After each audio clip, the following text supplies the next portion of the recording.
இது உண்மைதானா என்று நிரூபிப்பது மட்டுமல்லாமல் உலகத்திற்கு தண்ணீரிலிருந்து எவ்வாறு எரிவாயு உருவாக்குகிறார் என்று சொல்வதற்காக நீங்கள் அனைவரும் வந்திருக்கின்றோம்.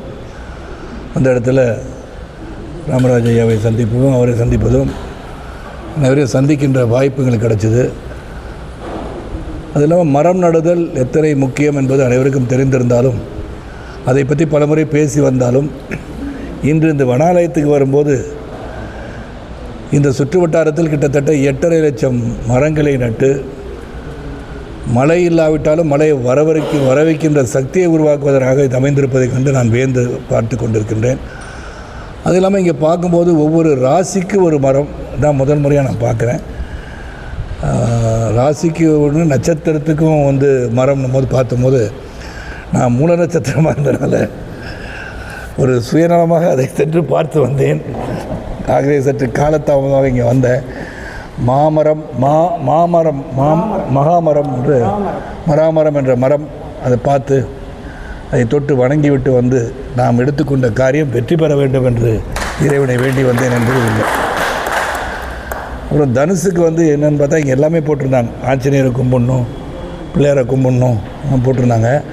அதற்குரிய மரமும் அங்கே இருக்குதுன்னு பார்க்கும்போது இது ஒரு விந்தையாக இருந்தாலும் நம் முன்னோர்கள் விட்டு சென்றது எல்லாம் மறந்து வாழ்ந்து கொண்டிருப்பது அதை நினைவூட்டியது. முக்கியமாக இதெல்லாம் இவ்வளோ இருந்திருக்கு. பாரம்பரியமாக நம்ம கலாச்சாரம் இதெல்லாம் சாதாரணமாக சொல்லலை. பல ஆண்டுகளாக பலரும் இதை பார்த்து இந்த வழியில் தான் நடந்திருக்காங்கன்றது கிளியராக தெரியுது. இங்கே இன்னொன்று வந்த விஷயம்னா இங்கே வந்தோடனே 6000 பேருக்கு திரும்ப இங்கேருந்து உணவு நாங்கள் உற்பத்தி செய்து வழங்குகிறோம் என்று சொன்னார்கள். இங்கே சுற்றுவட்டாரத்தில் இருக்கிற எல்லா ஃபேக்ட்ரிஸும் சரி, முக்கியமாக இவங்க எல்லாம் 3 வேளை சாப்பாடு ஆர்கானிக் முறையிலே சுத்தமான முறையிலே தயாரிக்கிறாங்க. நான் 2வது இடம் இது இந்த சமையலறையை சென்று பார்ப்பது. இங்கே பார்த்தது ஒன்று. இன்னொன்று என்னுடைய அருமை சகோதரர் மோகன் பாபு திருப்பதியில் வச்சுருக்காங்க. இதே மாதிரி கிட்டத்தட்ட இதே மாதிரி தான். அங்கே இருக்கிற 20,000 பல மாணவர்களுக்கு ஆட்டோமேட்டிக்காக சப்பாத்தி மிஷின். அது இங்கே கேட்டால் ஆமாம் நாங்களும் தான் பண்ணுறோம். நாங்கள் மிஷின்லாம் பார்க்கும்போது எனக்கு ஒரே ஒரு சின்ன வேதனை தான். நாளைக்கு நீங்கள் மிஷின்லேயே எல்லாம் பண்ணிட்டீங்கன்னா வேலையாட்கள் வேலை இல்லாமல் போயிடுவோன்ற ஒரு அச்சம் மட்டும் உருவாகிறது. அதை நான் சொல்ல வேண்டிய கடமைப்பட்டிருக்கேன். வேலைகள் எல்லாம் வேலை செய்கிறது. அதனால் அதை பார்க்கும்போது உண்மையிலே ஒரு சுத்தமான முறையில் எப்படி உணவளிக்க முடியும் அப்படின்னு பார்க்கும்போது ஒருத்தருக்கு உணவு என்பதே அது கொடுத்தாலே அது தெய்வத்துக்கு சமமான ஒரு செயல் தான். அதை ரொம்ப சிறப்பாக அங்கே பண்ணிகிட்ருக்காங்க. இன்றைக்கும் நாங்கள் காலையிலேருந்து களைத்து போய் வந்தாலும் இதுள்ள வந்தவுடனே ஒரு குதூகலமும் ஒரு மகிழ்ச்சியும் ஏற்பட்டது. அதன் பிறகு உணவு பரிமாற்றம், அவங்க உபசரிப்பு எல்லாத்துக்கும் ரொம்ப ரொம்ப நன்றிங்க. அதெல்லாம் ரொம்ப உண்மையிலே சில இதை பார்த்து அப்புறம் இன்னொன்று என்னென்னா இந்த தென்னை மரத்திலிருந்து நீரா என்ற ஒரு குளிர்பானத்தை தந்தாங்க.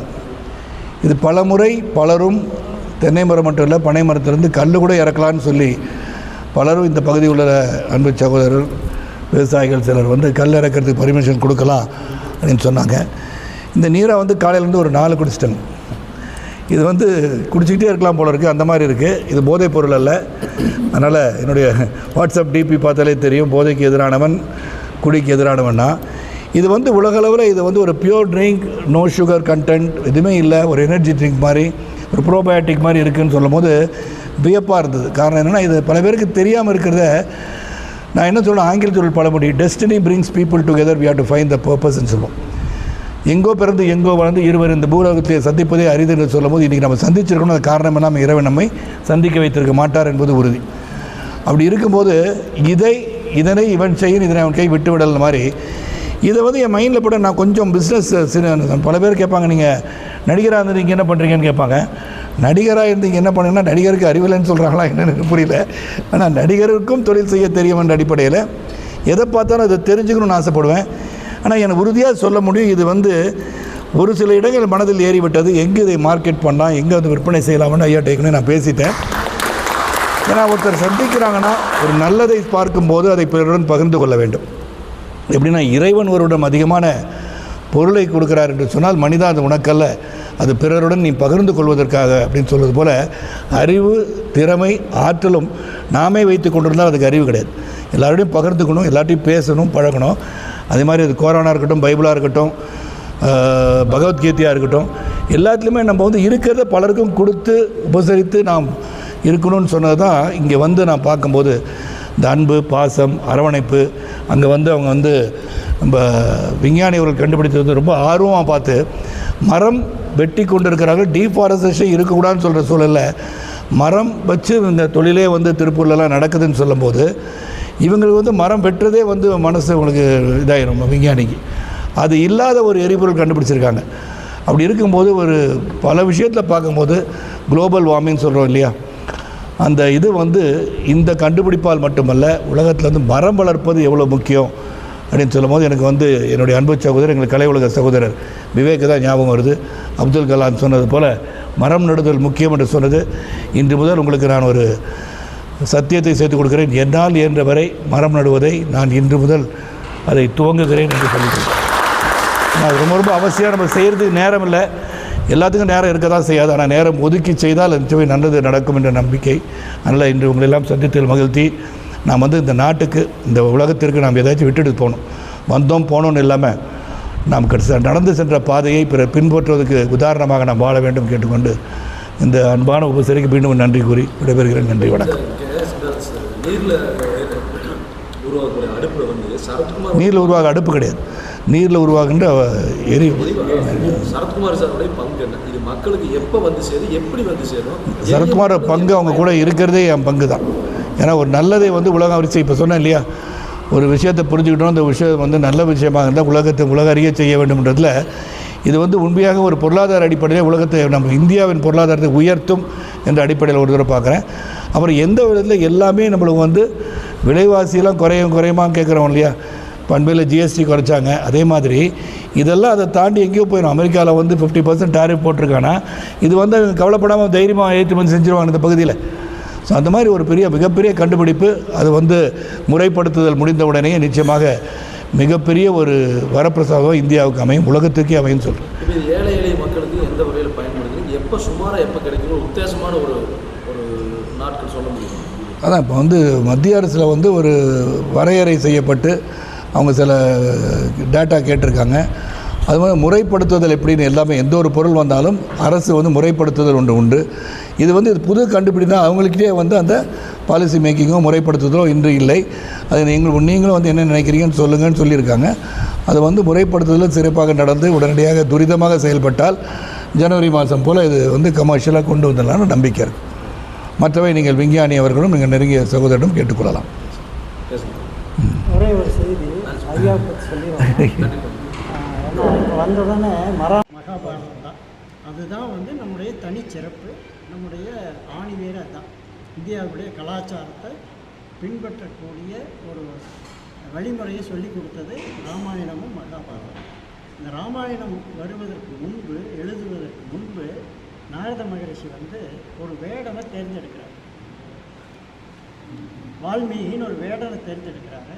அப்போ அந்த வேடனுக்கிட்ட சொல்கிறார், நீ போய் அந்த மராமரத்து பேரை சொல்லிகிட்டே இருக்கு. மராமரத்தை நீங்கள் திருப்பி சொல்லுங்கள் சார்.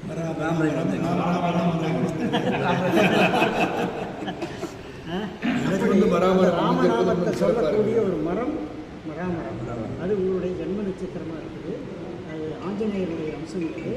அதனால் நீங்கள் அடிக்கடி இங்கே வரணும், வந்து அந்த மரத்துக்கு வழிபாடு பண்ணணும். எங்களுக்கு பியூட்டிஃபுல் கெஸ்ட் ஹவுஸ் இருக்குது. நீங்கள் இந்த வன அமைப்பை வளர்த்து நீங்களும் ஒரு கருவியாக இருக்கணும். நாங்கள் எங்கெல்லாம் மரம் நடுறோமோ அப்போ நீங்களும் கூட வந்து கண்டிப்பாக அழைக்கலாங்க. நீங்கள் எப்போலாம் பெரிய நிகழ்ச்சி நடத்துகிறீங்களோ ஒரு வார காலத்துக்கு முன்பு 10 நாள் முன்னாடி சொன்னீங்கன்னா நான் வந்து சிவகுமார். வணக்கம், என்னுடைய பெயர் வேலூர் ராமலிங்கம் கார்த்திக். உலகமே ஒரு ஆல்டர்னேட்டிவ் ஃபியூலை நோக்கி தேடலில் இருந்துகிட்ருக்கு கடந்த ஒரு 10-20 ஆண்டுகளாக சொல்லலாம். அதற்கு முக்கிய காரணம் பொல்யூஷன். அதாவது புகைப்போக்கி இல்லாத ஒரு தொழில் நகரம் உருவாக்க முடியுமா அப்படிங்கிறது ஒரு மிகப்பெரிய கனவாகவே இருந்தது. ஒரு பொல்யூஷன் இல்லாத ஒரு நகரம், அதில் மனிதர்கள் வந்து பசுமை நிறைந்த இடத்துல குடியிருக்கணுங்கிறது அது ஒரு பெரிய கனவாக இருக்குது. அப்படி இருக்கும்போது ஒரு ஆல்டர்னேட்டிவ் ஃபியூல் தேடி தான் உலகம் இன்றைக்கு போய்கொண்டிருக்கிறது. ஒரு ஆல்டர்னேட்டிவ் ஃபியூல் எடுக்க முடியுமா அப்படின்னா, இயற்கையாக கிடைக்கக்கூடிய ஒரு எரிசக்தி தண்ணீரில் இருக்கிறது. அந்த தண்ணீரில் இருக்கிற எரிசக்தியை நமக்கு தேவையான அளவிற்கு வீட்டில் சமைக்கிறதுக்கும் சரி, தொழிற்சாலைகள் வரைக்கும் சரி எடுக்க முடியுமாங்கிறது தான் என்னோடய ஆய்வு. கடந்த 20 ஆண்டுகளாக முயற்சியின் அடிப்படையில் கடந்த 3 ஆண்டுகளுக்கு முன்பாகவே தண்ணீரிலிருந்து எடுத்தாச்சு, எரிவாயு எடுத்தாச்சு. அதாவது தண்ணீரில் ஹைட்ரஜன் இருக்குது, ஆக்சிஜன் இருக்குதுன்னு எல்லாத்துக்கும் தெரியும். தண்ணீரிலேருந்து ஹைட்ரஜனை பிரித்து எடுக்கலான்னு எல்லாத்துக்கும் தெரியும். ஆனால் நான் கண்டுபிடித்தது அதிசயம் இல்லை, இத்தனை நாள் அதை விட்டு வைத்தது தான் அதிசயம். இத்தனை நாள் தண்ணீரில், அதாவது 1 லிட்டர் தண்ணீரில் 1225 லிட்டர் ஹைட்ரஜன் கேஸ் இருக்கிறது என்று எல்லாத்துக்கும் தெரியும். ஹைட்ரஜன் கேஸ் ஒரு எரிவாயுன்னு தெரியும், அது எரிபொருள் தெரியும். அதை ஏன் இத்தனை வருடங்களாக, கடந்த 1 நூற்றாண்டுகளாக ஏன் விட்டு வைத்தார்கள் என்பதுதான் மிகப்பெரிய அதிசயம். நான் கண்டுபிடித்தது அதிசயம் இல்லை. என்னுடைய ஒரே தீர்வு, ஹைட்ரஜனை, தண்ணியில் இருக்கிற ஹைட்ரஜனை எடுத்து எரிவாயுவாக மாற்ற முடியுமா? முதல் விஷயம், ஹைட்ரஜனை எரித்தால் கண்ணுக்கு தெரியாது, அதை கண்டுபிடித்தேன். இரண்டாவது, ஹைட்ரஜனை அளவுக்கு அதிகமாக எடுக்க வேண்டும். அப்போதுதான் நம்மளுக்கு சமையல் முதல் தொழிற்சாலை வரை பயன்படுத்த முடியும். இரண்டாவதாக அதையும் கண்டுபிடித்தேன். மூன்றாவது, அதற்கு நிறமூட்டினேன். நான்காவது, அதற்கு மணமூட்டினேன். ஐந்தாவதாக அதனை மிக மிக பாதுகாப்பான வாயுவாக மாற்றியிருக்கிறேன். அதுதான் மிக மிக சிறப்பம்சம். இப்படிப்பட்ட ஒரு அருமையான ஒரு எரிவாயு உலகில் இருக்கிற அனைத்து விஞ்ஞானிகளும், மற்ற உலக நாடுகளில் இருக்கிற ஹைட்ரஜன் விஞ்ஞானிகளுக்கும் எனக்கும், இந்திய நாட்டில் பிறந்த எனக்கும் என்ன வித்தியாசம்? ஒரே ஒரு வித்தியாசம், அவர்கள் தூய ஹைட்ரஜனை வேதியியல் முறைகளில் எடுக்கிறார்கள், பூமிக்கடியிலிருந்து எடுக்கிறாங்க, அதை டிரான்ஸ்போர்ட்டுக்கு பயன்படுத்துகிறாங்க. ஆனால் அதற்கும் ஹைட்ரஜனை விலை கொடுத்து வாங்க வேண்டிய கட்டாயத்தில் இருக்கிறார்கள். அதனால் உலக நாடுகள் அத்தனை பேரும் ஹைட்ரஜனை தயாரித்து விற்பதற்காக அதற்குண்டான செயல்பாடுகளில் மிக மிக அதிக செயல்திறனோடு இறங்கியிருக்கிறார்கள். ஆனால் நான் என்ன கண்டுபிடித்திருக்கிறேன்? ஹைட்ரஜனை விலை கொடுத்து வாங்க தேவையில்லை, பூமியில் தொலையிட தேவையில்லை, எந்தவித மாசு கட்டுப்பாடும் இல்லை, தண்ணீரிலிருந்து மிக மிக எளிதாக பிரித்தெடுக்கலாம். குறைந்த அளவில் மிகப்பெரிய அளவு. இதில் பாதுகாப்பானது, மிக மிக முக்கியமானது, இது 0 எமிஷன், கார்பன் இல்லாத ஒரு எரிவாயு.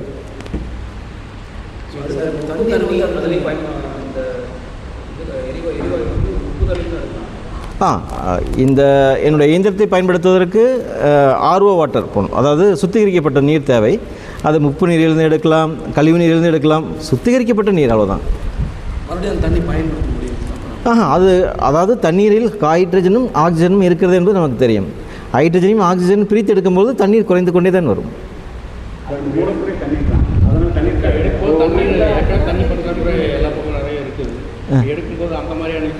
இது மிக கேள்வி.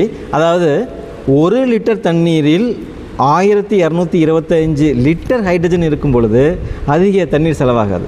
இப்போது நான் கண்டுபிடித்திருக்கிற ஒரு வீட்டிற்கு பயன்படுத்தக்கூடிய சமையல் சாதனம் இருக்கிறது. அதில் 5 லிட்டர் தண்ணீரை பயன்படுத்தினால் 6 மாத காலம் வரை வீட்டிற்கு எரிக்கலாம். அதாவது ஒரு மனிதன் சராசரியாக தினமும் குடிக்கக்கூடிய தண்ணீரின் அளவு 5 லிட்டர். இதற்கு மிகப்பெரிய செலவு, தண்ணீர் செலவே கிடையாது, மிக குறைந்த சொற்பம்.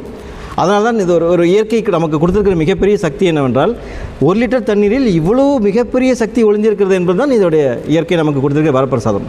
அதனை நாம் சரியாக பயன்படுத்தும் பொழுது மிகப்பெரிய எரிசக்தியை தண்ணீரிலிருந்து பிரித்து எடுக்கலாம். மத்திய மாநில அரசுகளுடைய நிலைப்பாடு எந்த மாதிரியான நிலைப்பாடு அவங்க இருக்கிறாங்க? இப்போது போய்கொண்டிருக்கிற இந்த செப்டம்பர் மாதம் கடந்த 11ஆம் தேதி இதனை மத்திய அரசாங்கத்திடம் ஒப்படைத்தோம். அதற்கு மிக முக்கிய காரணம், என்னுடைய இந்த கண்டுபிடிப்பை மத்திய அரசாங்கம் வரை கொண்டு சென்று முதன்மை அறிவியல் ஆலோசகர் டாக்டர் கே அஜய் சூட் அவர்களிடம் ஒப்படைத்து, இதனை அறிவியல் பூர்வமாக இயங்குகிறதா, இதனை எப்படி சாத்தியப்படுத்தலாம் எதிர்காலத்தில் என்பதற்காக அதனை கொண்டு சென்ற மிகப்பெரிய பொறுப்பு மிஸ்டர் சரத்குமார் சாரோட சார்ந்தது. மற்றும் மிஸ்டர் செந்தில்குமார் எங்களுடைய நிறுவனத்தினுடைய மேனேஜிங் டைரக்டர். நான் கண்டுபிடித்தது இருந்தாலும் இதனை ஒரு கம்பெனி வாயிலாக இது ஒரு நல்ல நிலையான தன்மையோடு மேலே மேலே கொண்டு சென்ற பொறுப்பும் அதோடைய பங்கும் அவர்களையே போய் சாரும். அடுத்ததாக இந்த மாத இறுதிக்குள் நிச்சயமாக இதற்குண்டான ஆவணங்கள் எல்லாம், அதாவது லைசன்ஸ், பிறகு மக்களிடம் கொண்டு போய் சேர்க்கக்கூடிய அத்தனை ஆவணங்களும் இந்த மாதம் இறுதிக்குள் நம் கைக்கு வந்து சேர்ந்துவிடும். இது அரசாங்கம் மிகவும் வெகுவாக வரவேற்றிருக்கிறது. மக்களுடைய பயன்பாடு எப்படி இருக்குது? இப்போ சாதாரண ஒரு குடிசையில் இருக்கிற ஒரு மக்கள் இதை எப்படி பயன்படுத்த முடியும்? இது மிக மிக சாதாரணம். இதை சோலார் இதில் சாதனத்தை வைத்து கூட பயன்படுத்தலாம். இது டிசி வோல்ட்டில் தான் வேலை செய்யுது. அதனால் மிக அதிக மின் செலவு கிடையாது. மாதம் 100 ரூபாய் செலவு இருந்தால் போதும். அந்த 100 ரூபாய் கூட வீட்டில் ஒரு 2 மெகாவாட் 2 கிலோவாட் சோலார் சாதனம் இருந்தால் அதிலேயே பயன்படுத்தலாம். இது அதிகப்படியாக இது மக்களுக்கு வரும் பட்சத்தில் மிக அதிகப்படியான உற்பத்தி செய்யும் பொழுது கிட்டத்தட்ட 30,000 40,000க்கு குறைவாகவே இருக்கும்.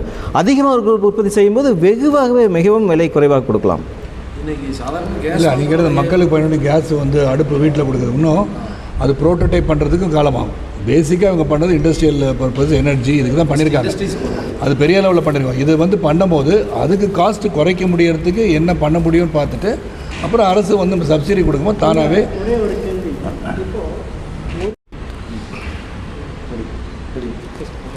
வணக்கம், என்னுடைய பெயர் வேலூர் ராமலிங்கம் கார்த்திக். உலகமே ஒரு ஆல்டர்னேட்டிவ் ஃபியூலை நோக்கி தேடலில் இருந்துகிட்ருக்கு கடந்த ஒரு 10-20 ஆண்டுகளாக சொல்லலாம். அதற்கு முக்கிய காரணம் பொல்யூஷன். அதாவது புகைப்போக்கி இல்லாத ஒரு தொழில் நகரம் உருவாக்க முடியுமா அப்படிங்கிறது ஒரு மிகப்பெரிய கனவாகவே இருந்தது. ஒரு பொல்யூஷன் இல்லாத ஒரு நகரம், அதில் மனிதர்கள் வந்து பசுமை நிறைந்த இடத்துல குடியிருக்கணுங்கிறது அது ஒரு பெரிய கனவாக இருக்குது. அப்படி இருக்கும்போது ஒரு ஆல்டர்னேட்டிவ் ஃபியூல் தேடி தான் உலகம் இன்றைக்கு போய்கொண்டிருக்கிறது.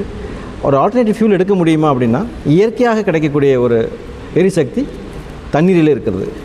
தண்ணீரில் இருக்கிற எரிசக்தியை நமக்கு தேவையான அளவிற்கு வீட்டில் சமைக்கிறதுக்கும் சரி தொழிற்சாலைகள் வரைக்கும் சரி எடுக்க முடியுமாங்கிறது தான் என்னோடய ஆய்வு. கடந்த 20 ஆண்டுகளாக முயற்சியின் அடிப்படையில் கடந்த 3 ஆண்டுகளுக்கு முன்பாகவே தண்ணீரிலிருந்து எடுத்தாச்சு, எரிவாயு எடுத்தாச்சு. அதாவது தண்ணீரில் ஹைட்ரஜன் இருக்குது, ஆக்சிஜன் இருக்குதுன்னு எல்லாத்துக்கும் தெரியும். தண்ணீரிலேருந்து ஹைட்ரஜனை பிரித்து எடுக்கலான்னு எல்லாத்துக்கும் தெரியும். ஆனால் நான் கண்டுபிடித்தது அதிசயம் இல்லை, இத்தனை நாள் அதை விட்டு வைத்தது தான் அதிசயம். இத்தனை நாள் தண்ணீரில், அதாவது 1 லிட்டர் தண்ணீரில் 1225 லிட்டர் ஹைட்ரஜன் கேஸ் இருக்கிறது என்று எல்லாத்துக்கும் தெரியும். ஹைட்ரஜன் கேஸ் ஒரு எரிவாயுன்னு தெரியும், அது எரிபொருள் தெரியும். அதை ஏன் இத்தனை வருடங்களாக, கடந்த 1 நூற்றாண்டுகளாக ஏன் விட்டு வைத்தார்கள் என்பதுதான் மிகப்பெரிய அதிசயம். நான் கண்டுபிடித்தது அதிசயம் இல்லை. என்னுடைய ஒரே தீர்வு, ஹைட்ரஜனை, தண்ணீரில் இருக்கிற ஹைட்ரஜனை எடுத்து எரிவாயுவாக மாற்ற முடியுமா?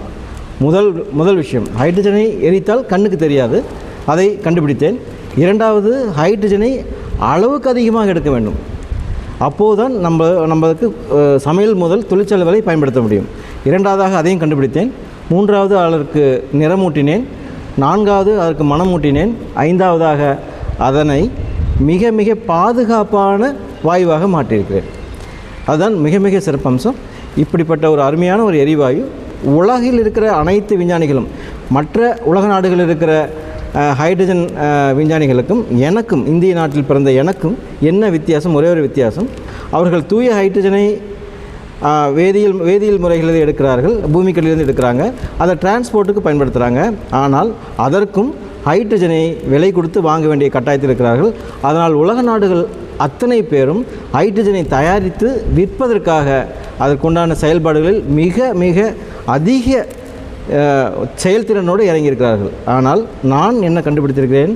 ஹைட்ரஜனை விலை கொடுத்து வாங்க தேவையில்லை, பூமியில் துளையிட தேவையில்லை, எந்தவித மாசு கட்டுப்பாடும் இல்லை, தண்ணீரிலிருந்து மிக மிக எளிதாக பிரித்தெடுக்கலாம். குறைந்த அளவில் மிகப்பெரிய அளவு. இதில் பாதுகாப்பானது, மிக மிக முக்கியமானது, இது ஜீரோ எமிஷன், கார்பன் இல்லாத ஒரு எரிவாயு.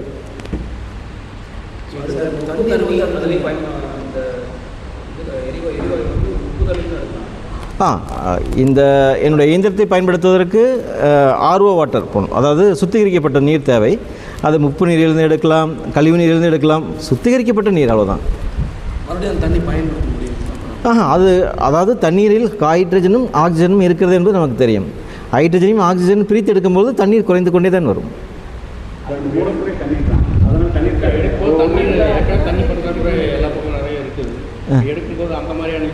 இது மிக கேள்வி.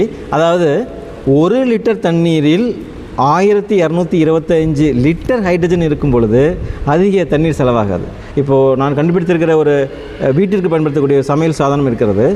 அதில் 5 லிட்டர் தண்ணீரை பயன்படுத்தினால் 6 மாத காலம் வரை வீட்டிற்கு எரிக்கலாம். அதாவது ஒரு மனிதன் சராசரியாக தினமும் குடிக்கக்கூடிய தண்ணீரின் அளவு 5 லிட்டர். இதற்கு மிகப்பெரிய செலவு, தண்ணீர் செலவே கிடையாது, மிக குறைந்த சொற்பம். அதனால தான் இது ஒரு இயற்கைக்கு நமக்கு கொடுத்துருக்கிற மிகப்பெரிய சக்தி என்னவென்றால், 1 லிட்டர் தண்ணீரில் இவ்வளோ மிகப்பெரிய சக்தி ஒளிஞ்சிருக்கிறது என்பது தான் இதோடைய இயற்கை நமக்கு கொடுத்துருக்க வரப்பிரசாதம். அதனை நாம் சரியாக பயன்படுத்தும் பொழுது மிகப்பெரிய எரிசக்தியை தண்ணீரிலிருந்து பிரித்து எடுக்கலாம். இந்த மத்திய மாநில அரசுகளுடைய நிலைப்பாடு உங்களுக்கு எந்த மாதிரியான நிலைப்பாடு அவங்க இருக்கிறாங்க? இப்போது போய்கின்றிருக்கிற இந்த செப்டம்பர் மாதம் கடந்த 11ஆம் தேதி இதனை மத்திய அரசாங்கத்திடம் ஒப்படைத்தோம். அதற்கு மிக முக்கிய காரணம் என்னுடைய இந்த கண்டுபிடிப்பை மத்திய அரசாங்கம் வரை கொண்டு சென்று முதன்மை அறிவியல் ஆலோசகர் டாக்டர் கே அஜய் சூட் அவரிடம் ஒப்படைத்து இதனை அறிவியல் பூர்வமாக இயங்குகிறதா, இதனை எப்படி சாத்தியப்படுத்தலாம் எதிர்காலத்தில் என்பதற்காக அதனை கொண்டு சென்ற மிகப்பெரிய பொறுப்பு மிஸ்டர் சரத்குமார் சாருடைய சார்ந்தது. மற்றும் மிஸ்டர் செந்தில்குமார் எங்களுடைய நிறுவனத்தினுடைய மேனேஜிங் டைரக்டர். நான் கண்டுபிடித்தது இருந்தாலும் இதனை ஒரு கம்பெனி வாயிலாக இது ஒரு நல்ல நிலையான தன்மையோடு மேலே மேலே கொண்டு சென்ற பொறுப்பும் அதோடைய பங்கும் அவர்களையே போய் சாரும். அடுத்ததாக இந்த மாத இறுதிக்குள் நிச்சயமாக இதற்குண்டான ஆவணங்கள் எல்லாம், அதாவது லைசன்ஸ், பிறகு மக்களிடம் கொண்டு போய் சேர்க்கக்கூடிய அத்தனை ஆவணங்களும் இந்த மாதம் இறுதிக்குள் நம் கைக்கு வந்து சேர்ந்துவிடும். இது அரசாங்கம் மிகவும் வெகுவாக வரவேற்றிருக்கிறது. மக்களுடைய பயன்பாடு எப்படி இருக்குது? இப்போ சாதாரண ஒரு குடிசையில் இருக்கிற ஒரு மக்கள் இதை எப்படி பயன்படுத்த முடியும்? இது மிக மிக சாதாரணம். இதை சோலார் இதில் சாதனத்தை வைத்து கூட பயன்படுத்தலாம். இது டிசி வோல்ட்டில் தான் வேலை செய்யுது. அதனால் மிக அதிக மின் செலவு கிடையாது. மாதம் 100 ரூபாய் செலவு இருந்தால் போதும். அந்த 100 ரூபாய் கூட வீட்டில் ஒரு 2 மெகாவாட் 2 கிலோவாட் சோலார் சாதனம் இருந்தால் அதிலேயே பயன்படுத்தலாம். இது அதிகப்படியாக இது மக்களுக்கு வரும் பட்சத்தில் மிக அதிகப்படியான உற்பத்தி செய்யும் பொழுது கிட்டத்தட்ட 30,000 40,000க்கு குறைவாகவே இருக்கும். அதிகமாக உற்பத்தி செய்யும்போது வெகுவாகவே மிகவும் விலை குறைவாக கொடுக்கலாம். இன்றைக்கி சாதாரண இல்லை, நீங்கள் மக்களுக்கு பயன்படும் கேஸ் அடுப்பு வீட்டில் கொடுக்குறது இன்னும் அது ப்ரோட்டோடைப் பண்ணுறதுக்கும் காலமாகும். பேசிக்காக அவங்க பண்ணுறது இண்டஸ்ட்ரியல் பர்பஸ் எனர்ஜி இதுக்கு தான் பண்ணியிருக்காங்க. அது பெரிய லெவலில் பண்ணியிருக்காங்க. இது பண்ணும்போது அதுக்கு காஸ்ட்டு குறைக்க முடியறதுக்கு என்ன பண்ண முடியும்னு பார்த்துட்டு அப்புறம் அரசு சப்சிடி கொடுக்கும்போது தானாகவே. அதாவது